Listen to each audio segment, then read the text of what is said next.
Hello, welcome to the Taking Liberties After Party. Usually, after we record an episode, sometimes we continue with a bit of banter for ages. Today, we kind of continued based on some Facebook topic that I was having, so we decided to record the entire thing. So, Lee and Zeev hung around, and we're just going Cool. to sort of go. And this will be a lot more ad hoc than our show, so maybe there might be more interruptions or whatever. So, the basic topic stems from something I asked on Facebook. Here's a quick question for libertarians. A federation of states forms a federal government to govern amongst themselves. Some of the states write a law that violates non-aggression principle. Is it morally wrong for the federal government to then write a law, permissible by that federal constitution, to nullify the law that the states originally wrote? So I'm Yes. kind oh, yes, lovely. We're getting good. Okay. Okay. You go Yeah. first, Steve. All right. Yeah. Well, it's a simple enough proposition. You have a constitution. There's a subject matter that the federal government is empowered to deal with, and it is acting to assert that people's liberties or property or what have you should be protected, and introducing a law to that effect. And frankly, it should be applauded for doing so. Hooray! So Zeeb's taken the positivist approach.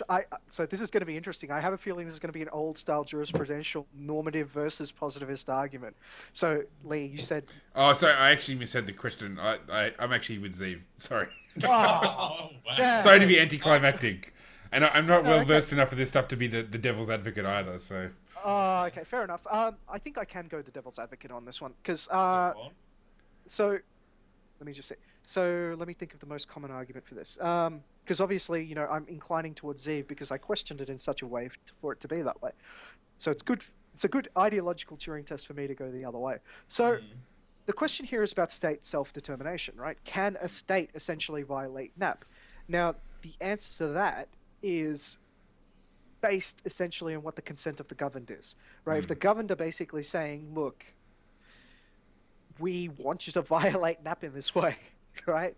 Is it morally permissible Violate to us. Just violate us? Just do whatever you want. Like, Yeah.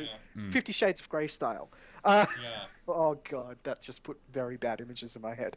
Yes. But this essentially breaks down to a consent of the governed issue. And is it really a violation of NAP if the governed have basically either elected officials or even to direct democratic models said, look, this is not a right we believe our state should have. Well, yes, it is, Vickers, because the non-aggression principle operates on the individual level rather than the governmental level. It means that I can't infringe on your rights, and it doesn't matter if I'm your neighbour, the plumber, or your neighbour, the policeman. Um, I can't take things from you, interfere with your time, life, prosperity, etc. It doesn't matter whether you voted for it. It doesn't matter whether, because firstly, what about your children? Did they vote for it? Did they consent? Um, I- you know, there's no loss of liberty really if you've consented to it. But the reality is that a state-based consent mechanism isn't really effective because not everyone's views are taken into account. Not everyone will agree, inevitably, to this loss of liberty. There'll always be some dissenters. Hello, guys. Hello, Yeah. dissenters. How are you? I mean, I Yeah. guess you could sort of ask the question of, like, kind of almost expectations. I mean, I guess the real example, I mean, the quintessential example is the US. You had The 14th an Amendment, amalgamation, but that only happened after they won the Civil War. So, in some ways, it's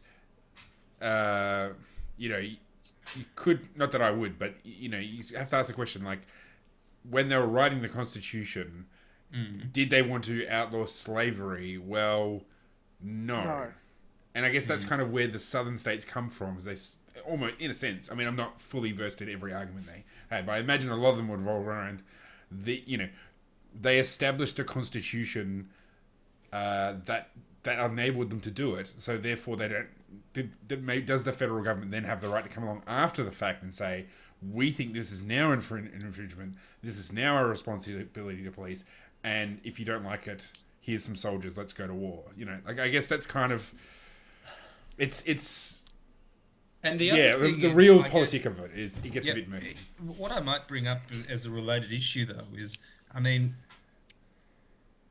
just because it's right doesn't necessarily mean that it's wise. Or moral. Um, The question or, relates to morality.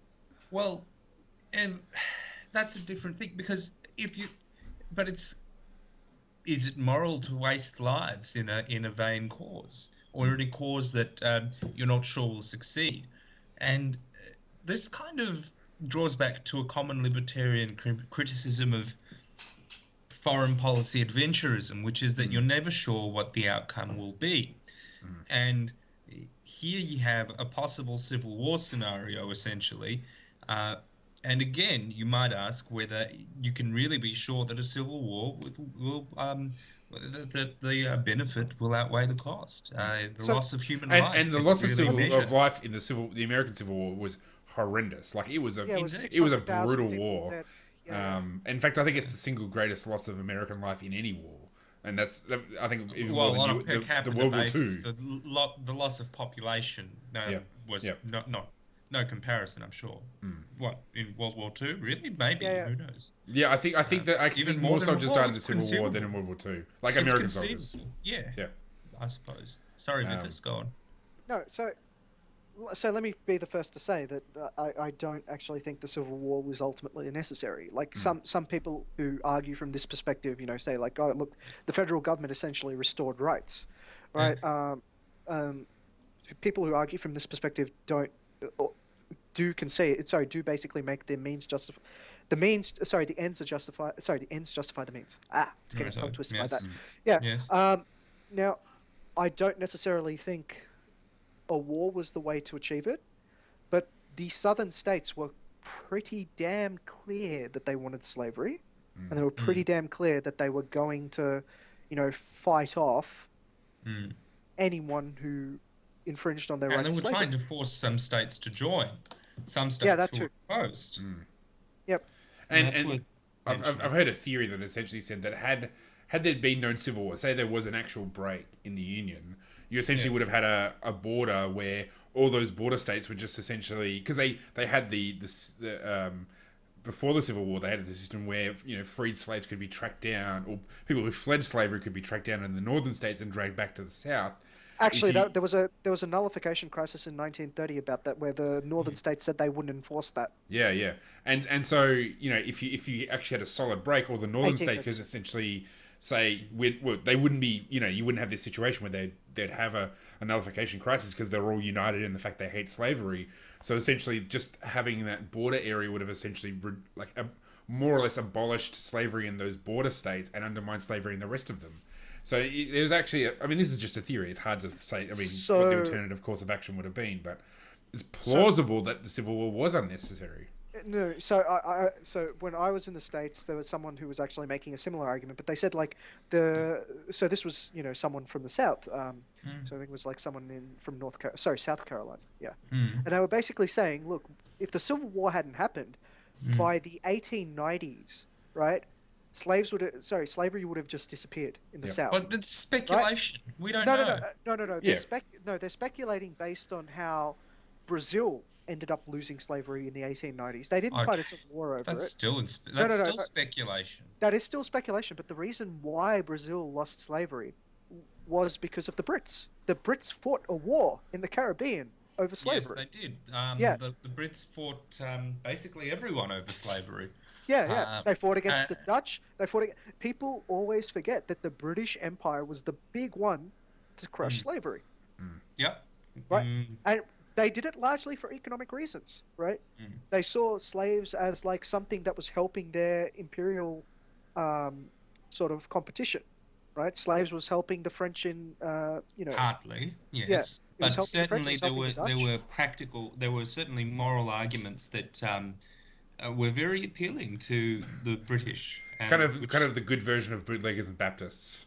Actually, that's a good point. Yeah, it is when bootleggers and Baptists works to the benefit of libertarianism. I hadn't thought of it that way. Yeah. Just to get back to the kind of the original discussion of federal governments overriding state governments. I think you also have to ask the question of to what extent do you want the federal government policing the states because that's a lot of power to have. Yes. And federal governments, unless they're, and as we've seen with the US federal government, they can get away a bit beyond themselves and start thinking they've got a bigger job than they actually have. So there's also, I guess, sort of a wisdom argument a bit to what extent do you want federal meddling in state matters? Because you don't want to give politicians a bigger set of boots than they really deserve, because you don't know where that road ends. So there's that element as well. So with respect to that, in this argument, right, I think I've sort of sidestepped the entire argument by saying it's constitutionally permissible. Yep. Right. Change That's that. true. Change that What to if it being. isn't? Yeah. Change that Yes. to what if it isn't? Yeah. What if Right. it's constitutionally impermissible? Yeah. Which is kind of like what the South itself, the Confederate Constitution, for example. Violated the U.S. Constitution in many instances, which Yeah. is why they had to write their own. Yeah, but they wrote their own, and that one specifically stated that slavery was permitted in Well, no, it by actually said. law. Well, actually, no, it didn't say. Well, the So what it peculiar Constitution. what it said is what it said was the Congress shall have no power to make laws over the states in slavery. Right. Sorry, sorry. But the point is that that was specifically to avoid this dispute over what is a heated issue. And you could say perhaps that reflects a compact, a peace treaty, really, because states are simply mini nations coming together and saying, okay, we agree to the following terms on which to federate. Yep. And you might say that that's a good thing, and you might say that peace is more important. Yep. I mean, Or you might say that it isn't, and slavery is an awful thing. And I mean, in the case of the Confederate States, I mean, obviously that was an evil thing. Like they were. I mean, Tom Palmer called them. Slavery. I mean, Tom Palmer called them a totalitarian regime. Oh, yes, of course. So I mean, I think in that specific example is a bad thing. But I mean, if you said there appeared to be a specific provision forbidding discussion of the abolition of slavery in that constitution. Yeah, okay. Or at least the suggestion of that. Yeah, hang on. I don't think that's actually. I could be wrong. But just to get back to what I was going to say, I mean, Go on. In some ways, it's a swings and roundabouts. So, okay, say you had in the Australian context some thing saying you couldn't interfere with the states in this one, in a particular regard. Well, that gives the states, in a sense, more freedom, because in the case of the federal government getting too big for its britches, like we have certainly now, and in the US as well, that clamps down our freedom. So say, we talk about laboratories. Actually, a really good example is what's going on in Colorado and Washington. So you've got this situation where, they've legalized marijuana, but the federal government still prohibits it. It's still a controlled substance. So you have a situation where the federal government could come in and start arresting all these people when the states have said, we want this to be legal for recreational use. So in that situation, you'd say, well, having no legal means for the federal government to interfere would be a good thing for liberty, because it essentially would allow the states to freely experiment and have different rules and different systems to see what works for them, and that would enable that would then impact on other states, and so on and so forth. It's just that the laboratory of democracy argument. So I think it's one of those things that it swings and roundabouts. You never get a perfect system, and you just have a different set of trade-offs, and you got to in some ways you just got to figure out, well, which sort of trade-offs are we more comfortable with, and nothing is permanent. Like, even if you were to enact libertopia in some way, shape, or form, people forget why liberty works, or I mean, and the US is a good example. It had these great liberty-orientated principles. In fact, almost the entire libertarian argument revolves around all this stuff that they were saying in the Declaration of Independence, and yet people forget. And so that's how you get the New Deal. And yet they had slavery and all of this other stuff around that's years and years. By the way, Zeev, what you said was even worse than what you intended. So it's a constitutional provision, Article 1, Section 9, Part 4. Yes. No bill of attainder ex Yes, I post saw that. Yeah. ex post facto law or law denying or impairing the right of property in Negro slaves shall be passed. So Indeed. so basically that says it says you can't pass any bill or Forbidding slavery. forbid Yes. slavery. Yeah.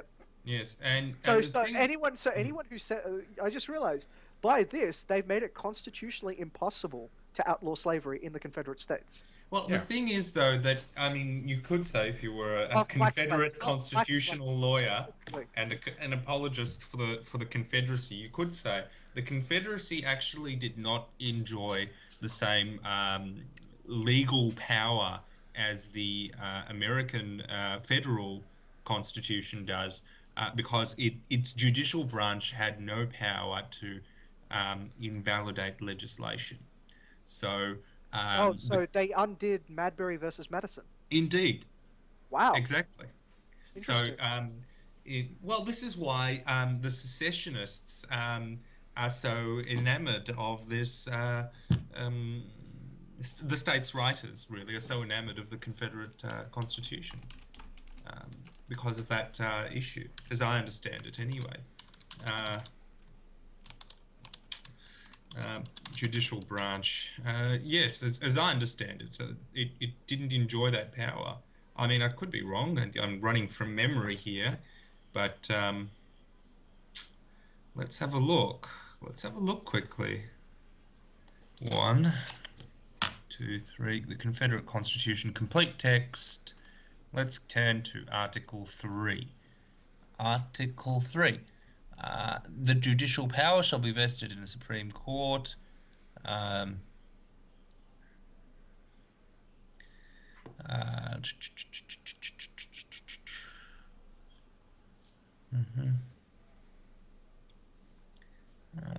It's interesting. I don't see it there. I could be wrong.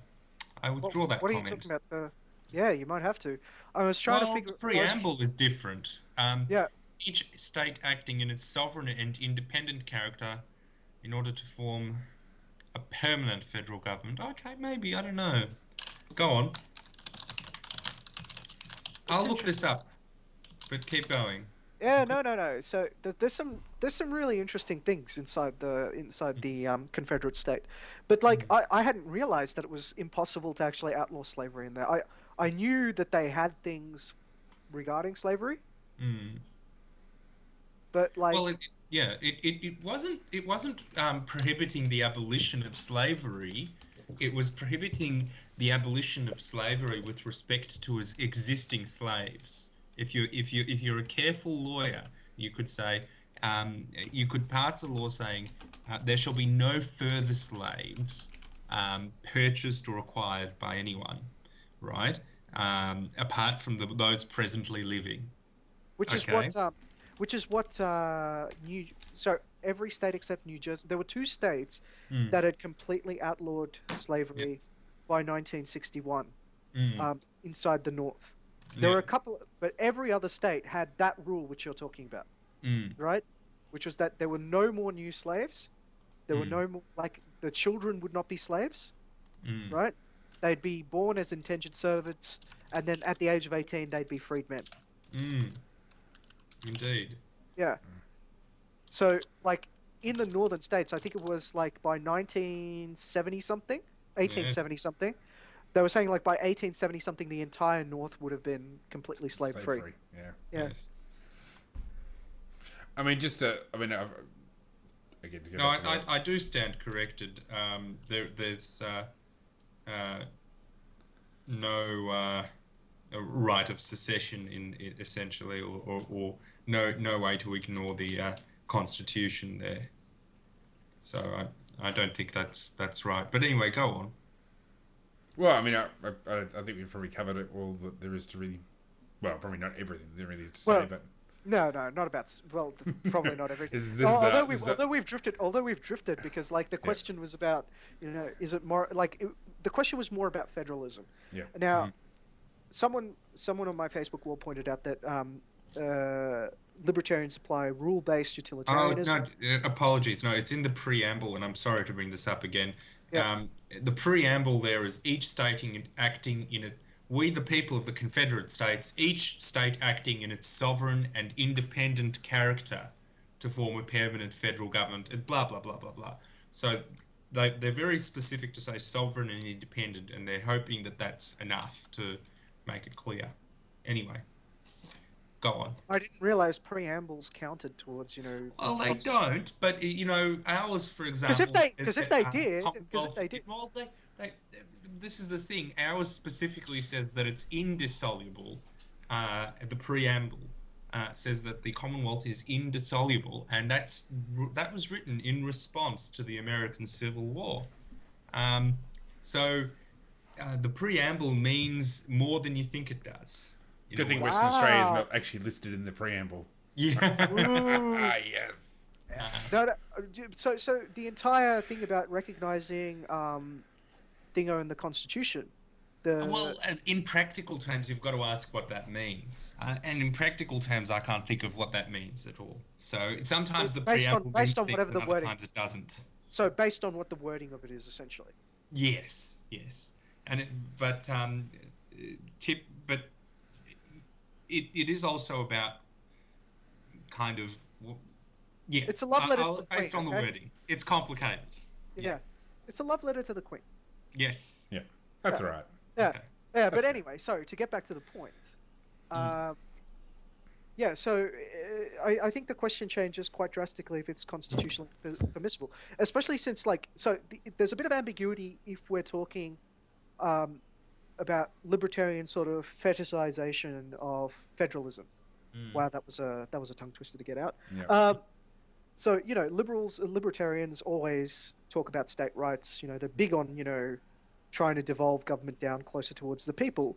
And, if it was constitutionally permissible, a lot of libertarians would say, rule utilitarian aside, if the Constitution permits it, I mean, the states agreed to this power to the federal government. And yes, it might be bad if the federal government is exercising, but it's well within its rights to do so. The question comes when it's not permissible, and I think when it's ambiguous. Right? So, the US case was it didn't say anything, right? Yeah. There was nothing to prevent them writing the 14th Amendment. They followed the process to write the 14th Amendment after all. True. Right? Right? But let's say, so when it's constitutionally impermissible, I'd say everybody in this discussion is on the same page and say, well, yes, then the federal government done wrong, right? We shouldn't be able to do that, even if it is restoring freedom, right? We decide.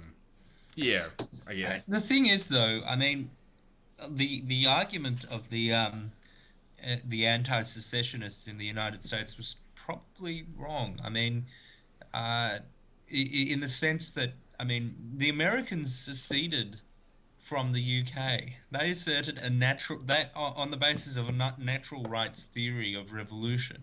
Yep. And to say that you just can't secede from the Union is, probably wrong. I mean, but that having been said, the Confederate secession is an awful idea, and go Lincoln go. But yeah. Well, I mean, I think any notion that you can make a permanent political pact is nonsense, because you can always change it. I mean, there's no rule that That's a the government entire can't. point. Yeah. That's the entire point of federalism, is that you can change it. So the preamble of the Australian Constitution might say that the Commonwealth is indissoluble. Wow, that's a really hard word to say. Indissoluble.